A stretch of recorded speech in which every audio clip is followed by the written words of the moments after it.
महाभारत युद्ध विश्व इतिहास का सबसे बड़ा युद्ध था, जिसमें असंख्य वीर योद्धाओं ने अपने अद्भुत युद्ध कौशल का प्रदर्शन किया। लेकिन क्या आप जानते हैं कि उन सभी योद्धाओं को श्रेणियों में विभाजित किया गया था? महाभारत के उद्योग पर्व अध्याय 168 में भीष्म पितामह ने योद्धाओं को विभिन्न श्रेणियों में रखा है: रथी, महारथी और अतिरथी। आज के इस वीडियो में हम जानेंगे कौन से योद्धा किस श्रेणी के थे और उनके युद्ध कौशल की गहराई को समझने का प्रयास करेंगे। इससे पहले कि हम आगे बढ़ें, अगर आपको यह वीडियो पसंद आए तो इसे लाइक करें और हमारे चैनल को सब्सक्राइब करना न भूलें। चलिए अब महाभारत के महान योद्धाओं की श्रेणियों को विस्तार से जानते हैं। रथी, महारथी और अतिरथी की परिभाषा। महाभारत के अनुसार योद्धाओं को उनके युद्ध कौशल और क्षमताओं के आधार पर 3 मुख्य श्रेणियों में विभाजित किया गया था। रथी, एक रथी वह योद्धा होता है जो अपने एक रथ के साथ एक साथ सैकड़ों योद्धाओं का सामना कर सकता है। 2 महारथी, महारथी वह होता है जो अकेले अपने बल और युद्ध कौशल से पाताचार योद्धाओं को हराने में सक्षम होता है। 3 अतिरथी, अतिरथी वह योद्धा होता है जो एक साथ कई महारथियों का सामना कर सकता है और उन्हें हराने की क्षमता रखता है। वह हर प्रकार के दिव्यास्त्र और युद्ध नीतियों का जानकार होता है। अब हम जानते हैं कि कुरुक्षेत्र के इस महायुद्ध में कौन से योद्धा किस श्रेणी के थे। कौरव पक्ष के प्रमुख योद्धाओं की श्रेणियां। महाभारत युद्ध से पहले दुर्योधन ने भीष्म पितामह से अपनी और पांडवों की सेना के योद्धाओं की श्रेणियों के बारे में जानने की इच्छा प्रकट की।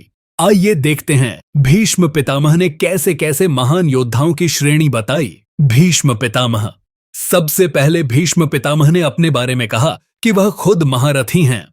भीष्म पितामह को न केवल उनके युद्ध कौशल के लिए बल्कि उनकी असीम निष्ठा और अमरता के वरदान के लिए भी जाना जाता था। वह अकेले ही पांडवों की सेना को भारी नुकसान पहुंचाने की क्षमता रखते थे। द्रोणाचार्य।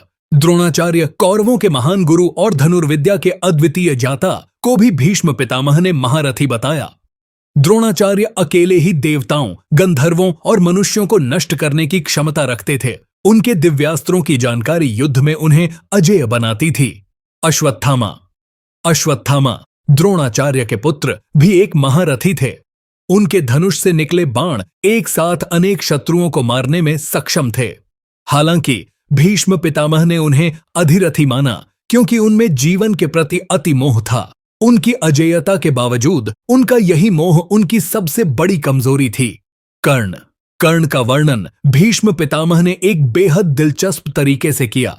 कर्ण को भीष्म पितामह ने अधिरथी कहा। उन्होंने कहा कि कर्ण में महारथी बनने की क्षमता थी, लेकिन अपने कवच और कुंडल खोने के बाद वह इस श्रेणी में नहीं आ सका। कर्ण का अभिमान और कटु भाषण भी उसके युद्ध कौशल को सीमित करता था। शकुनी। दुर्योधन के मामा शकुनी को भीष्म पितामह ने रथी की श्रेणी में रखा। शकुनी अपनी चालाकियों और कूटनीतियों के लिए जाना जाता था, लेकिन वह युद्ध में उतना सक्षम नहीं था। शल्य। मद्रराज शल्य जो कर्ण के रथी बने थे को भीष्म पितामह ने अतिरथी माना। शल्य के पास बड़े शस्त्रों का ज्ञान था और वह युद्ध में कौरवों के लिए एक बड़ा सहारा थे। कृपाचार्य। कृपाचार्य जो कि कुरुक्षेत्र युद्ध में द्रोणाचार्य के बाद सबसे विद्वान योद्धा थे, उन्हें भी भीष्म पितामह ने महारथी की श्रेणी में रखा। उनका युद्ध कौशल और रणनीति की समझ उन्हें एक महान योद्धा बनाती थी। पांडव पक्ष के प्रमुख योद्धाओं की श्रेणियां। अब हम जानते हैं कि पांडव पक्ष के योद्धा किस श्रेणी के थे। अर्जुन। भीष्म पितामह के अनुसार अर्जुन अकेले अतिरथी थे जो समस्त देवताओं, असुरों और मनुष्यों में सबसे श्रेष्ठ थे। अर्जुन को उन्होंने न केवल महारथी कहा बल्कि यह भी बताया कि उनके पास वह दिव्यास्त्र थे जो युद्ध के परिणाम को बदल सकते थे। अर्जुन के साथ भगवान श्री कृष्ण का होना भी उनकी महानता को और बढ़ाता था। भीमसेन। भीमसेन पांडवों के सबसे बलवान योद्धा को भीष्म पितामह ने महारथी की श्रेणी में रखा।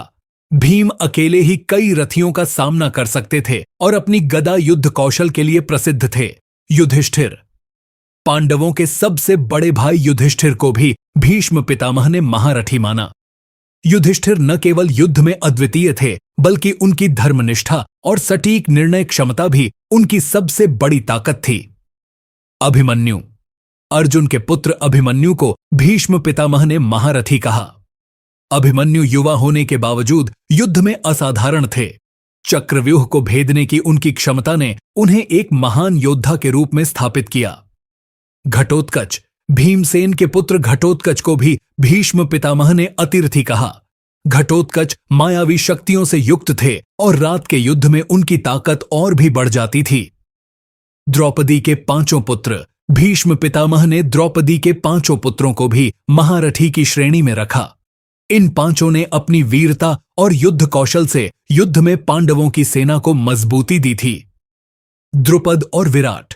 पांडवों के सहयोगी राजा द्रुपद और विराट को भी भीष्म पितामह ने महारथी कहा।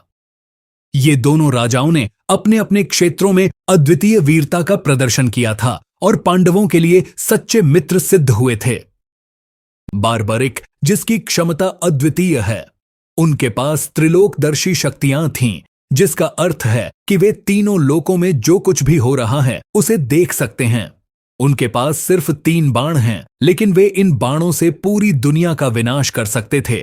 श्री कृष्ण ने उन्हें महाभारत का सबसे शक्तिशाली योद्धा माना। उनकी इस महान शक्ति और युद्ध क्षमता के बावजूद उन्हें युद्ध में भाग लेने का अवसर नहीं मिला, क्योंकि कृष्ण जानते थे कि अगर बर्बारिक युद्ध में उतरते तो केवल वही विजयी होते, चाहे कोई भी पक्ष हो। बर्बरिक को इसीलिए 3 बाणों वाला योद्धा और महारथी कहा जाता है। श्री कृष्ण महाभारत युद्ध में श्री कृष्ण शस्त्र नहीं उठा रहे हैं। चले सभी दिव्यास्त्रों का ज्ञान है, जो अपने सुदर्शन चक्र और कोदंड धनुष से संपूर्ण महाभारत को एक दिन में समाप्त कर सकते हैं, जिनके समक्ष युद्ध में मैं टिक नहीं सकता, इसलिए श्री कृष्ण अतिरथी हैं। निष्कर्ष इस प्रकार, महाभारत के इन महान योद्धाओं को उनकी युद्ध क्षमता के आधार पर श्रेणियों में विभाजित किया गया था।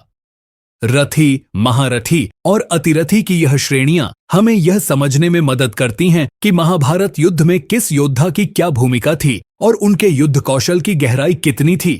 इस प्रकार गंगापुत्र पितामह भीष्म ने महाभारत में भाग लेने वाले कौरव पक्ष और पांडव पक्ष के योद्धाओं की युद्ध क्षमता के आधार पर दुर्योधन से बताया कि कौन अतिरथी, कौन महारथी, कौन रथी और कौन अर्धरथी है, जिससे दुर्योधन को पता चला कि हमारे पक्ष और पांडव पक्ष में कौन से योद्धा कितने बलशाली हैं। आज के वीडियो में बस इतना ही। अगर आपको यह जानकारी पसंद आई हो तो इसे लाइक करें और हमारे चैनल को सब्सक्राइब करना न भूलें।